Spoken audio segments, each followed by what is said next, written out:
तो ये हमने डिस्कस कर ली है। ओके, इसके बाद एक हमारे पास एक पॉइंट आया है यहाँ पर कि स्पीड ऑफ लाइट ज्यादा होती है या फिर speed of sound simply.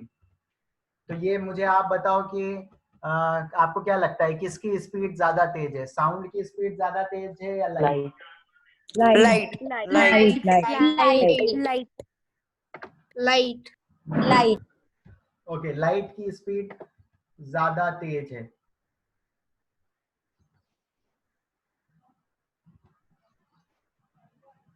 Okay ठीक है, अब आप ये फंडा समझ सकते हो, मतलब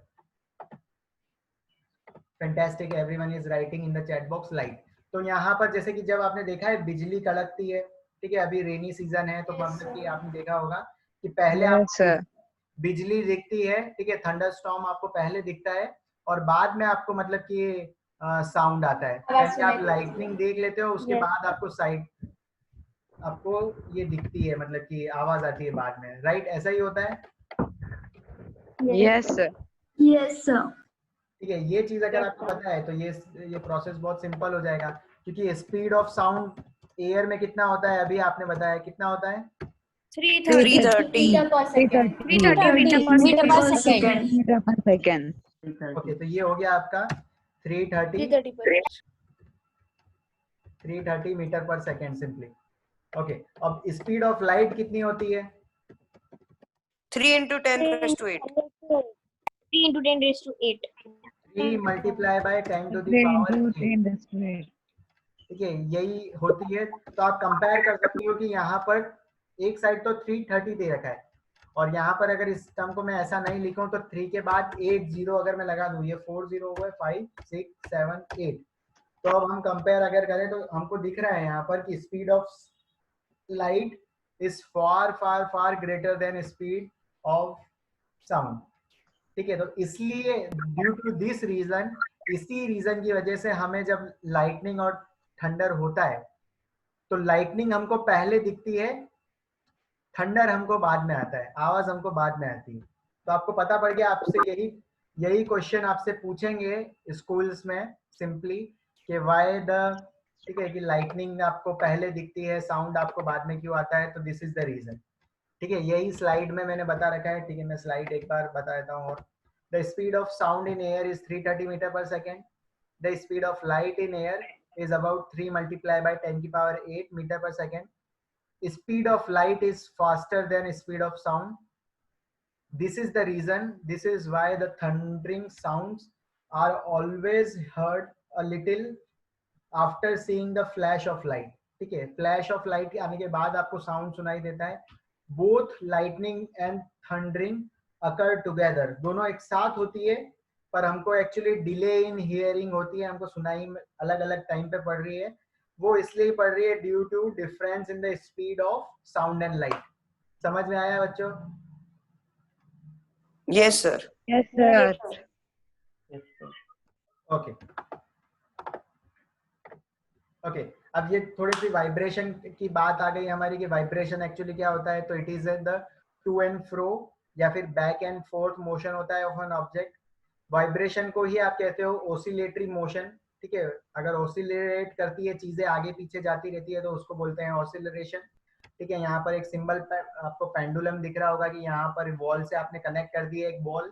ठीक है, ये आपकी क्रिकेट की बॉल है, आप उसको ए पॉइंट तक लेके आए। ठीक है, फिर जब आप उसको छोड़ देते हो तो वो बी तक जाती है, फिर ए पे आती है, फिर बी पे जाती है, फिर ए पे जाती है। तो कंटिन्यूसली ये बॉल ऐसा ऐसा करती रहती है और थोड़े टाइम बाद वो बॉल आपके ओ पॉइंट पे वापस आकर रुक जाती है। ठीक है, धीरे धीरे एनर्जी लॉस होती रहती है उसमें भी ड्यू टू फ्रिक्शन और समथिंग। ठीक है, और वो एक पॉइंट पर आकर रुक जाती है। The motion of a pendulum from one extreme position to the other extreme position and back is called oscillation. ठीक है, ए से बी पे गई और बी से ए पर आ गई, तो इसको क्या कहते हैं आप? ऑसिलरेशन। ठीक है, ऑसिलरेशन। चलें आगे। बट सर स्पीड तो थोड़ी थोड़ी कम होती रहती है ना, तो फिर वो पर्टिकुलर पॉइंट टू पॉइंट नहीं जाती है ना? ओके, स्पीड धीरे धीरे कम होती है, लेकिन वो इतनी धीरे धीरे कम होती है कि पहले जब आप इसको छोड़ते हो, ठीक है, ए पॉइंट से जब आपने इस बॉल को रिलीज करा तो ये बी पॉइंट तक जाता है, इसके एक्सट्रीम लेफ्ट राइट पॉइंट तक, फिर जब वापस आती है तो ये ए बॉल के थोड़े पास तक तो आती है, ठीक है, कम होती है, पर मतलब वो डिपेंड करता है कि मास कितना ज्यादा है बॉल का, ठीक है, और कितने ऊपर तक लेके गए हैं, ये ए की वैल्यू कितनी हाइट तक ली है आपने, ठीक है, ए की वैल्यू कितने हाइट तक ली है सिंपली, वो भी हम यहाँ तक देख सकते हैं। तो वो कम होती है एनर्जी, पर वो धीरे धीरे होती है। सर मीन्स बार बार वो एग्जैक्ट ए पे ही नहीं आएगा? नहीं, जरूरी नहीं है बार बार ए तक आए, वो डिपेंड करेगा कि मास कितना है बॉल का, ठीक है, थ्रेड के बीच में मतलब कि टेंशन कितनी है। ये थ्रेड के लेंथ पे भी डिपेंड होता है ना? हाँ, ये थ्रेड की लेंथ पे भी डिपेंड होता है, ठीक है, ये हम पेंडुलम मोशन जब हमारे आएगा तब हम इस चीज को देखेंगे। ओके, फिर ये आ गई आपकी फ्रीक्वेंसी की definition, the number of oscillation पर सेकेंड, ठीक है, नंबर ऑफ, आप वो वेव्स भी कर सकते हो यहाँ पर, नंबर ऑफ वेव्स पर सेकेंड इज कॉल्ड फ्रीक्वेंसी, और it is represented by a symbol new, ठीक है, इस सिंबल को कहते हो आप new, and the frequency, the unit of frequency is hertz, ठीक है, ये HERTS, और आप इसको HZ लिख देते हैं सिंपली। ओके, अब ये जो चीज आ गई यहाँ पर वो मैं बता देता हूँ आपको सिंपली, ठीक है, the time taken for one oscillation is called time period. तो टाइम पीरियड एक्चुअली क्या होता है, बॉल ए से आपकी गई बी के पास, बी से वापिस आई ए के पास, तो इस ये जो पूरा प्रोसेस है, ठीक है, ए से बी, बी टू ए, इसको आप कहोगे टाइम पीरियड, क्योंकि यही चीज बार बार रिपीट हो रही है, ठीक है, धीरे धीरे मतलब कि ये पोजीशन यहीं पर आएगी, पहले ए से बी पे गई, बी से ए पे आई, फिर क्या करेगी बॉल, उसके बाद वापिस बी पे जाएगी और फिर वापिस ए पर आएगी। तो ये मतलब कि जो सेम मोशन, रिपीटेटिव मोशन आपको दिख रहा होगा कि बार बार यही हो रहा है सर, ए पे आ रही है, बी पे जा रही है, ए पे आ रही है, बी पे जा रही है, ए पे आ रही है, बी पे जा रही है। तो ये एक्चुअली क्या हो गया यहाँ पर, ये बार बार चीजें रिपीट हो रही है। तो हम क्या करते हैं कि जो बेसिक चीज रिपीट हो रही है बार बार, तो यहाँ पर जो रिपीटेशन हो रहा है, ए से बी हो रहा है, बी टू ए हो रहा है, तो वन ऑसिलेशन जो है आपका पूरा टाइम, उसको जो टाइम लगा है, उसमें जितना टाइम लगा है उसको हम बोलते हैं टाइम पीरियड, ठीक है। फ्रीक्वेंसी टाइम की जो ऐसा यूनिट होती है वो दिस इज सेकेंड्स, और टाइम पीरियड को आप लिखते हो कैपिटल टी। तो ये जो कैपिटल टी होता है, ठीक है, फ्रीक्वेंसी हम कैसे फाइंड करते हैं, फ्रीक्वेंसी की वैल्यू कितनी होगी, तो जितना टाइम ए से बी जाने में लगा और बी से ए आने में अगर आपको 10 सेकेंड लगे, ठीक है, तो आपको यहाँ पर पता पड़ जाएगा कि फ्रीक्वेंसी कितनी होगी, ठीक है। आप यहाँ पर सिंपली ये फॉर्मूला दे रखा है आपको, T इज इक्वल टू 1/ν।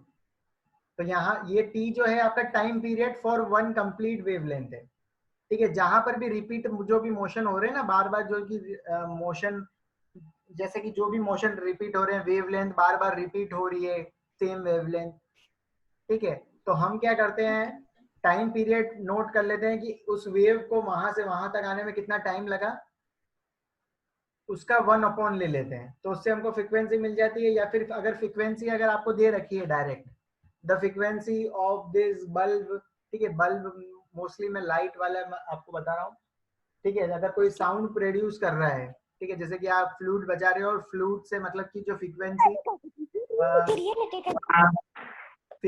आ रही है, ठीक है, वो अगर 50 हर्ट्ज है, तो आप यहाँ पर 1/50 की वैल्यू डालोगे तो आपको पता पड़ जाएगा कि यहाँ पर जो बार बार रिपीटेशन हो रहा है उस मोशन में, तो आपको टाइम पीरियड वहां से निकल जाएगा। सिंपली आप देखो नेक्स्ट स्टेप में आप देख सकते हो v is equal to 1/t। तो फ्रीक्वेंसी अगर निकालना हो तो टाइम पीरियड आप फाइंड कर लो। तो अब मुझे ये बताओ कि पेंडुलम ये वाले सेक्शन में आप टाइम कैसे फाइंड आउट करोगे, टाइम पीरियड? 1/ν। 1/ν। ठीक है,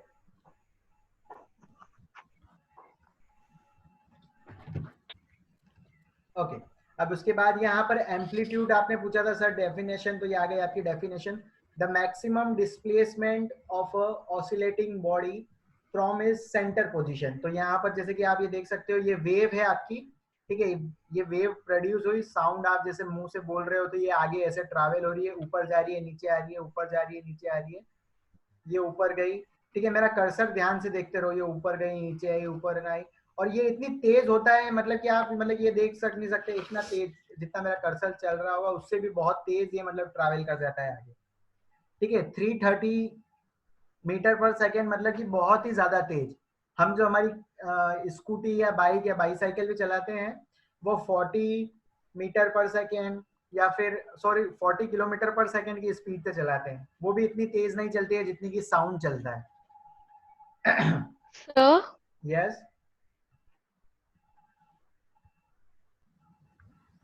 सर वेवलेंथ मतलब कर्व होती है, तो फिर मतलब पूरा ऊपर जा रही फिर नीचे जा रही, वो पूरी उसकी लेंथ काउंट होती है या स्ट्रेट लाइन काउंट होती ओके। अब ये स्ट्रेट लाइन काउंट नहीं होती है, ये इसकी ये वाली लेंथ, ठीक है, ये जो यहाँ पर जैसे कि आप देख रखा है, ठीक है, एक पॉइंट ये देख रखा है, और जब वापस इसी पॉइंट पर आएगी वो वेव, ठीक है, ये जैसे ये नीचे गई फिर ऊपर आई, तो ये वापस सेम वही पॉइंट आ रहा है, ठीक है, इन दोनों के बीच में जितना टाइम लग रहा है यहाँ से मोशन वापस रिपीट हो रहा है। हमने जो मोशन लिया था वो यहाँ से लिया था, इस पॉइंट से जहां पर मैंने कर्सर रखा है, तो यहाँ पर वापस कब वो मोशन रिपीट हो रहा है ऊपर जाने वाला, तो वो हो रहा है इस पॉइंट पर, ठीक है। कहीं से भी आप पॉइंट ले लो, जैसे कि यहाँ से मोशन स्टार्ट कर रहे हो, मोशन यहाँ से डिक्रीज हो रहा है, तो मोशन डिक्रीज हो रहा है, डिक्रीज हो रहा है, फिर इंक्रीज हुआ, इंक्रीज हुआ, इंक्रीज हुआ, फिर वापस ये पॉइंट पर आ गए, तो यहाँ पर मतलब कि ये वन वेव है, ठीक है, वन वेव है, तो एक वेव की कितनी लेंथ होगी ना, उसको बोलते हो आप वेव लेंथ।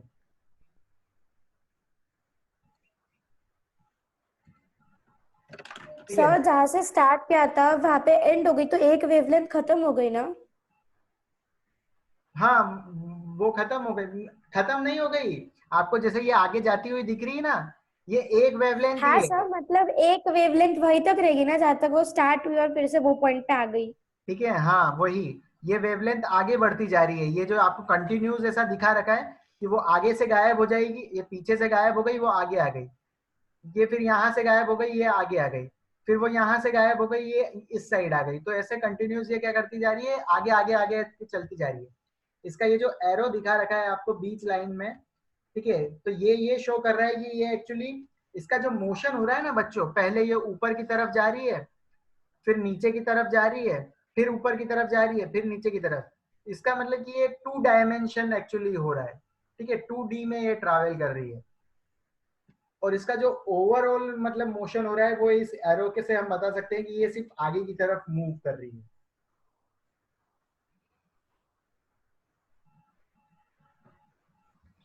ओके, अब इसके बाद में यहाँ पर एम्पलीट्यूड मैंने आपको बता दिया था कि जो मैक्सिमम डिस्टेंस होती है, ठीक है, उसको आप बोलते हो एम्पलीट्यूड, तो उसकी डेफिनेशन भी यहाँ पर बता रखी है, द मैक्सिमम डिस्प्लेसमेंट, यहाँ पर डिस्प्लेसमेंट बोला है क्योंकि एम्पलीट्यूड यहाँ पर पॉजिटिव है, नीचे की साइड नेगेटिव है, ऊपर की साइड पॉजिटिव है, नीचे की साइड नेगेटिव है, ऊपर की साइड पॉजिटिव, नीचे की साइड नेगेटिव, तो maximum displacement of a oscillating body from it central position, तो ये जो इसकी सेंट्रल पोजीशन है, ये जो कि एरो बता रखा है, ये इसका मान लिया गया है, इसकी मीन पोजीशन है, ठीक है, सेंट्रल पोजीशन, इसके ऊपर और नीचे जितनी जाती है वो होता है इसका amplitude. The amplitude of a sound wave is the height of the crest और trough, it is represented by a letter A, ठीक है, the SI unit is same as that of density और प्रेशर, तो इसकी जो हम कहते हैं एम्पलीट्यूड की, अगर ऐसा यूनिट अगर आपको कोई पूछे तो डेंसिटी के इक्वल होती है या फिर प्रेशर के, इन दोनों के सेम होती है। ओके, अब यहाँ पर एक पॉइंट दे रखा है, क्रस्ट क्या होता है और ट्रफ क्या होता है, ठीक है, तो ये ऊपर साइड जो आपको पहाड़ दिख रहे हैं, जो ऊपर साइड है उसको आप बोलते हो क्रस्ट, और जो नीचे साइड है उसको बोलते हो आप ट्रफ।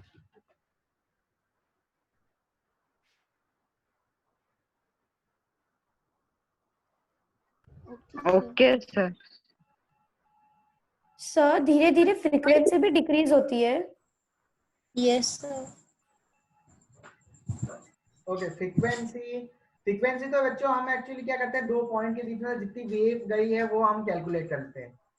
ठीक है, फ्रीक्वेंसी एक्चुअली कोई ऐसा नहीं है कि जो उसके पास होती है, फ्रीक्वेंसी हम निकालते हैं, हम कैलकुलेट करके रखते हैं कि हर ऑब्जेक्ट की अलग अलग होती है। ठीक है, वो कम नहीं हो सकती है, वो फिक्स रहती है।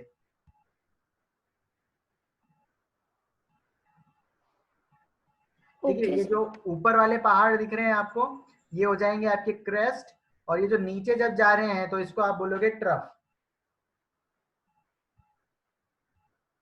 आगे चलें। Okay. Yes, sir. Yes, Yes. sir. Yes, sir. Okay, अब आपका एक चीज आती है loudness and pitch of the sound. तो दो चीजें होती है, कि लाउडनेस होती है और पिच होती है। तो जैसे कि जितनी भी लड़कियां होती है तो उनकी आवाज मतलब कि एक उनकी एक्चुअली पिच अलग होती है, और हमारे जो बॉयज होते हैं हमारी आवाज बहुत भारी हुई होती है, लाउड होती है। तो जो डिफरेंस होता है वो क्यों होता है, ठीक है, वो हम अब पता लगाते हैं कि बॉयज में लाउडनेस ज्यादा क्यों होती है, और गर्ल की आवाज जो होती है वो पतली पतली, उनकी मतलब कि उनकी पिच क्यों ज्यादा होती है। ठीक है, ये आंसर आपको इस स्लाइड में मिल जाएगा।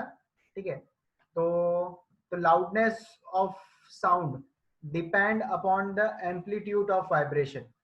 ठीक है, जितना ज्यादा एम्पलीट्यूड ज्यादा होता है, ठीक है, तो लाउडनेस उतनी ज्यादा होती है। ठीक है, तो हम एक्चुअली बॉयज में क्या होता है कि एम्पलीट्यूड बहुत ज्यादा होता है, और जो पिच होती है, ठीक है, pitch is nothing but the shrillness और द फ्लैटनेस, और ये डिपेंड करती है फ्रीक्वेंसी पे। तो ठीक है, इसके अंदर हम देखते हैं, if the amplitude is less, ठीक है, अगर लाउडनेस में एम्पलीट्यूड कम है तो साउंड आता है फीएबल, मतलब कि बहुत ही धीमा धीमा साउंड आता है। ठीक है, धीमा धीमा मतलब कि ओके, फीबल का मतलब होता है कि मतलब कि बिल्कुल कोई एनर्जी नहीं हो, या फिर बहुत वीक आवाज नहीं आती है, मतलब कि विथ विथ नो एनर्जी या फिर नो पावर, मतलब कि ऐसा बोला गया हो, जबरदस्ती बोला गया हो। ठीक है, तो वो होता है फीबल। Yes, sir. और एम्पलीट्यूड अगर बहुत ज्यादा होगा, if the amplitude is more, the sound is loud, तो उसका अगर एम्पलीट्यूड ज्यादा होगा तो साउंड क्या होगा, बहुत लाउड आएगा। अब यूनिट ऑफ लाउडनेस क्या होती है, डेसिबल। तो हम जितने भी साउंड होते हैं, ठीक है, साउंड सिस्टम जो भी आते हैं उसको हम डेसिबल, उसके बाद लिखा जाता है कि 2000, ठीक है, 5000, 10,000, 20,000 डेसिबल, उस पे मतलब उसकी यूनिट लिखी हुई आती है सिंपली। फिर यहाँ पर पिच क्या होता है, तो पिच इज द श्रिलनेस और द फ्लैटनेस। ठीक है, तो श्रिलनेस क्या होता है वो मैं आपको बताता हूँ। Shrillness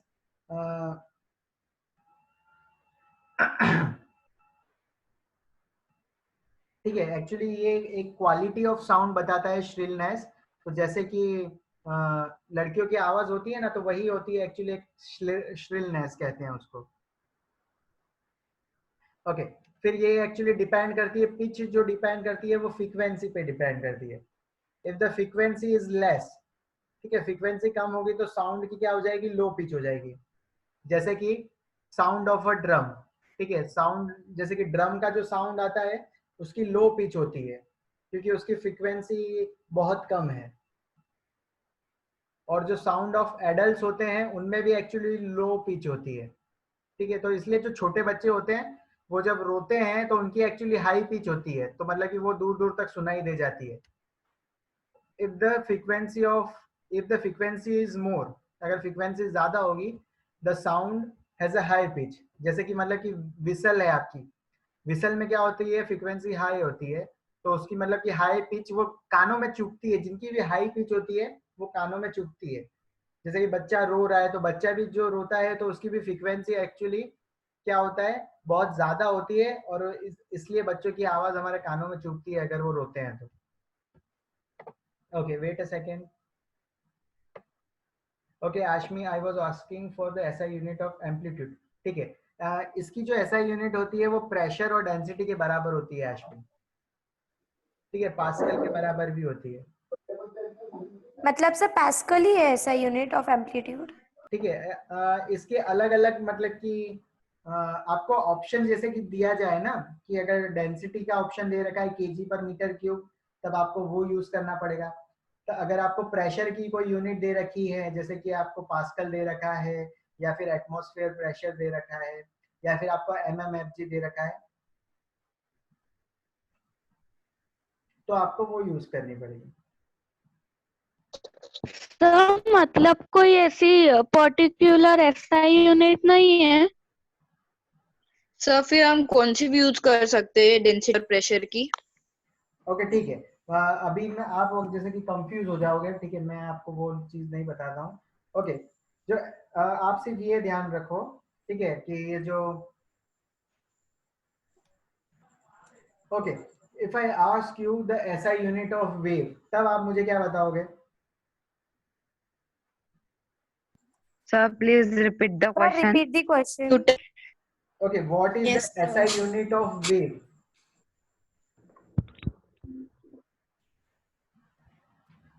sir metre. Meter. Sir metre. Metre metre per metre second. No sir only metre. Yes sir. Sir metre. Okay ठीक है। ओके, अब एक्चुअली जैसे कि आप कंफ्यूज हो रहे हो, तो मैं वो चीज़ हटा देता हूँ यहाँ से, वेट करना, ठीक है, यहाँ से मैं इस चीज़ को हटा देता हूँ, ये थोड़ा सा एक, ठीक है, यहाँ पर जैसे कि एसआई यूनिट जो है मैं यहाँ पर चेंज ही कर देता हूँ, ठीक है। सिंपली मैंने आपको जो बताया, एम्पलीट्यूड जो है आपका मैक्सिमम डिस्प्लेसमेंट है, तो डिस्प्लेसमेंट की एसआई यूनिट क्या होती है?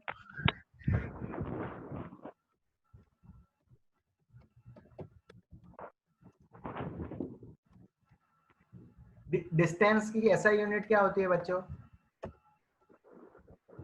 Meter. मीटर। Metre metre. ठीक है, तो ये मैं मीटर यहाँ पर लिख देता हूँ ताकि जिससे आपको कंफ्यूजन ना हो, क्योंकि हमने एम्पलीट्यूड को क्या कहा है, वेव की फॉर्म में जब हम बात कर रहे हैं, ठीक है, तो अब हम ये पूरा चैप्टर वेव पे ही डिस्कस करेंगे, तो वेव की टर्म में ही मैं लिख देता हूँ यहाँ पर, तो अब आप कंफ्यूज मत होना आशमी, ठीक है, ना तो आपको डेंसिटी लिखनी पड़ेगी, ना आपको पास्कल लिखना पड़ेगा, ठीक है, आपको कंफ्यूज होने की कोई जरूरत ही नहीं पड़ेगी, आप सिंपली लिख देना मीटर, क्योंकि यहाँ पर मैंने आपको कहा है मैक्सिमम डिस्प्लेसमेंट, ठीक है, डिस्प्लेसमेंट क्या होता है कि जितना ये मूव करा है वर्टिकल डायरेक्शन में, तो जितना ज्यादा मूव करा है तो वो हम कैलकुलेट करते हैं मीटर में, ठीक है, तो आपको अगर मैं वो चीज बताता तो अलग बताना पड़ जाता, ठीक है, वो थोड़ा सा हाई लेवल हो जाता। सर संडे के टेस्ट में साउंड लेसन ही आएगा ना? हाँ, संडे के टेस्ट में साउंड लेसन आएगा, ठीक है, जो भी मैं आपका पीडीएफ सेंड कर देना। Sir, जितना हुआ है उतना ही आएगा ना? हाँ, जितना हमने पढ़ा है उतना ही आएगा, सिंपल सिंपल। सर न्यूमेरिक्स भी आएगा? ओके, न्यूमेरिक नहीं, न्यूमेरिकल नहीं आएंगे क्योंकि अभी तक हमने बच्चों एक भी नहीं करे हैं, ठीक है, अगर हमने कुछ फॉर्मूला अगर देखे हैं, एक दो फॉर्मूला, तो उसके ऊपर आ जाएंगे, ठीक है, अदरवाइज नहीं आएंगे। Okay sir. Sir theory paper है मतलब? नहीं, सर थ्योरी ज्यादा कॉन्सेप्चुअल क्वेश्चन है क्या? नहीं, मतलब कि एक आध न्यूमेरिकल में दे दूंगा आपकी प्रैक्टिस के लिए, ठीक है, अभी जो मैंने आपको बताया था sound of, speed of sound, उससे रिलेटेड, तो आपकी प्रैक्टिस भी हो जाएगी और आपको थोड़ा सा अच्छा भी लगेगा। सर पीडीएफ भेज देना। ठीक है, यस सर। ये अभी जैसे ही क्लास खत्म होगी, आफ्टर 4 मिनट 5 मिनट। ओके, कल मैंने आपको कुछ भेजा था, आप सबने देखा? Yes sir. अलग अलग चैप्टर्स भेजे थे स्टैंडर्ड के। Yes sir. NCERT PDF. ठीक है, तो मैंने एक्चुअली आपको, मेरे पास वो अवेलेबल हो गई थी तो मैंने आपको सेंड कर दी, ठीक है, अगर आपको मोबाइल में ही पढ़ना हो, लैपटॉप में ही कभी पढ़ना हो, तो आप इजीली खोल के देख सकते हैं। ओके, सर पर कार्बन की नहीं है उसमें। ओके, कार्बन एक्चुअली आपके 8th क्लास में एक्चुअली वो चैप्टर ही नहीं है, ठीक है, सर नहीं है वो चैप्टर। ठीक है, वो एक्चुअली आपके यस सर।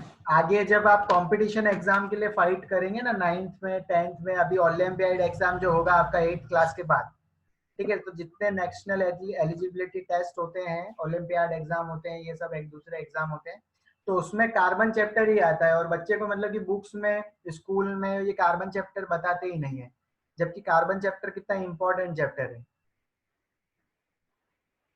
ठीक है, कार्बन चैप्टर अब सबसे इंपॉर्टेंट, केमिस्ट्री का सबसे इंपॉर्टेंट चैप्टर कार्बन ही है, ये आपको मतलब ये बहुत 9th और 10th में बहुत हेल्पफुल रहेगा, तो इसलिए एक्चुअली वो पहले सबसे इम्पोर्टेंट टॉपिक को ही मैंने कंप्लीट कर दिया था, ठीक है। और आपकी अंडरस्टैंडिंग भी उससे अच्छी रहेगी जब भी मतलब की चीजें आएगी। मेटल नॉन मेटल पढ़ने के बाद वो चीज मतलब कि आपको और क्लियर हो गई होगी कि शेयरिंग क्या होता है। मेटल्स तो इलेक्ट्रॉन वो करते हैं, तो शेयर क्या होता है वो एक हमने चीज हाथों हाथ ही सीख ली थी। ओके, अब इसके बाद हमने यहाँ पर ह्यूमन ईयर्स के बारे में भी कल देखा था कि हम एक्चुअली सुन कैसे पाते हैं। तो हमने कल एक वीडियो देखा था, उसमें हमने कहा था यहाँ पर एक ईयर ड्रम होता है, ठीक है। तो इसके ऊपर एक्चुअली जैसे ही कोई भी वेव्स आती है, ठीक है, ये वेव्स आ रही है, ये वेव आई वेव आई वेव आई, और वेव यहाँ पर आके स्ट्राइक करती है। तो यहाँ पर मतलब कि क्या होती है, ये बीट होता है ईयर ड्रम, और eardrum is connected to the nerve senses, और ये मतलब कि कुछ रिकॉर्ड होता है और ये हमारे ब्रेन तक चले जाता है, ठीक है। सिग्नल्स होते हैं, सिग्नल्स क्रिएट होते हैं, वो ब्रेन तक चले जाते हैं। तो हम एक बार देख लेते हैं how we hear sound through our ear. तो sound enters the ear through our ear canal, it makes the eardrum to vibrate. जो ईयर ड्रम है हमारे वो बीट होते हैं, वाइब्रेट होते हैं।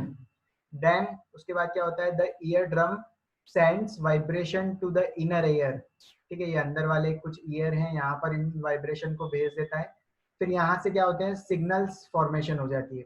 From there the signals go to the brain and then we are able to hear the sound. तो brain actually उन सिग्नल्स को इंटरप्रेट करता है और हमें एक्चुअली सुनाई चीजें देती है,